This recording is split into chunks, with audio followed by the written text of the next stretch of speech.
हम देखते हैं प्रभात को, जो सुबह सुबह उठकर अपने लिए खाना बना रहा होता है। तभी उसकी नजर एक लड़की पर पड़ती है जो कि उसके पड़ोस में ही रहती है। उसी वक्त गोविंद वहां आता है अपने घर से प्रभात के लिए खाना लेकर। वो कहता है कि मेरी माँ ने कहा है कि जब तक आप यहाँ पर हो तुम्हारा खाना हमारे घर से ही आएगा। जब दोनों चिकित्सालय पहुँचते हैं तो देखते हैं कि राम अवतार ने सच में फसल काट दी है और रास्ता क्लियर कर दिया है और सब स्टाफ वापस ड्यूटी पर आ चुके होते हैं। जीनस भाई भी आते हैं, लेकिन वो अपने साथ ढीलू नाम का एक लड़का ले आता है। वो कहता है अब ये लड़का मेरी जगह काम करेगा, मैं सीनियर हूँ इसलिए मैं यहाँ काम नहीं करूँगा। यहाँ पर बात को समझ आ जाता है कि जीनस असली में काम नहीं करता, वो हमेशा किसी और से ही अपना काम करवाता है। सब लोग ड्यूटी पे तो आ जाते हैं लेकिन फुटानी और गोविंद सिर्फ बातें कर रहे होते हैं, कुछ काम नहीं करते। थोड़ी देर बाद प्रभात फुटानी को बुलाता है और पूछता है कि जो इस महीने दवाइयाँ आई थी वो कहाँ हैं। फुटानी कहता है वो सब तो मेरे घर के फ्रिज में रखी हुई हैं। प्रभात बोलता है कि उन्हें ले आओ क्योंकि यहाँ उनकी जरूरत है, लेकिन असल में फुटानी उन सभी दवाइयों को चटक कुमार को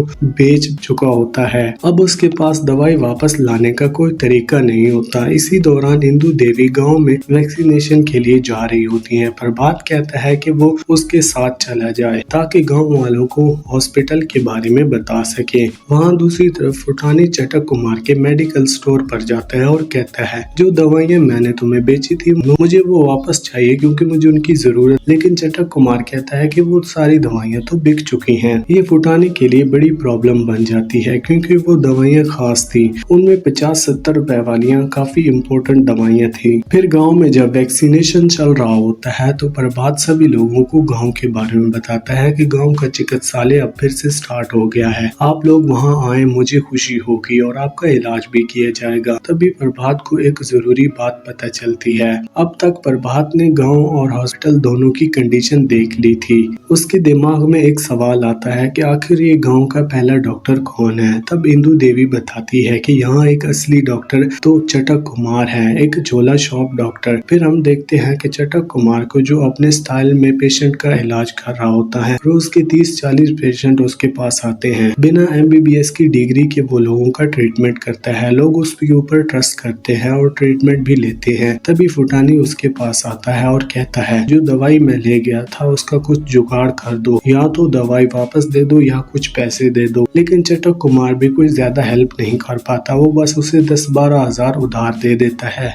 दूसरी तरफ चिकित्सालय में एक पेशेंट आता है प्रभात के पास, उसे कुछ आंखों की बीमारी होती है जैसे फ्लाइड जमा होता है। प्रभात बताता है कि ये सीरियस हो सकता है, सही टाइम पर सर्जरी करानी पड़ेगी। लेकिन पेशेंट को तो लगता है जैसे नसबंदी के 500 रुपए मिलते हैं वैसे मुझे भी सर्जरी के 1000 रुपए तो मिलने चाहिए। वो इसी बीमारी को बीमारी नहीं समझता और आराम से चला जाता है। थोड़ी देर बाद फुटानी वापस आता है, न दवाई है न पैसा है। प्रभात पूछता है दवाइयाँ कहाँ हैं। फुटानी बस कह देता है कि कल ले आऊंगा। प्रभात समझ जाता है कि फुटानी झूठ बोल रहा है तो गुस्से में कहता है अगर कल तक दवाई नहीं लेकर आया तो मैं तेरे खिलाफ कंप्लेंट कर दूंगा। शाम को जब प्रभात घर जा रहा होता है तो उसकी नजर फिर से उसी लड़की के ऊपर पड़ती है। इस बार उसे पता चलता है कि इस लड़की का नाम गौरजी है और वो भी एक डॉक्टर है जो पड़ोस वाले गांव में मेडिकल ऑफिसर है। प्रभात पहले मुलाकात में ही समझ जाता है कि गौरजी भी यहाँ की प्रॉब्लम से जूझ रही है लेकिन कंप्लेंट नहीं करती।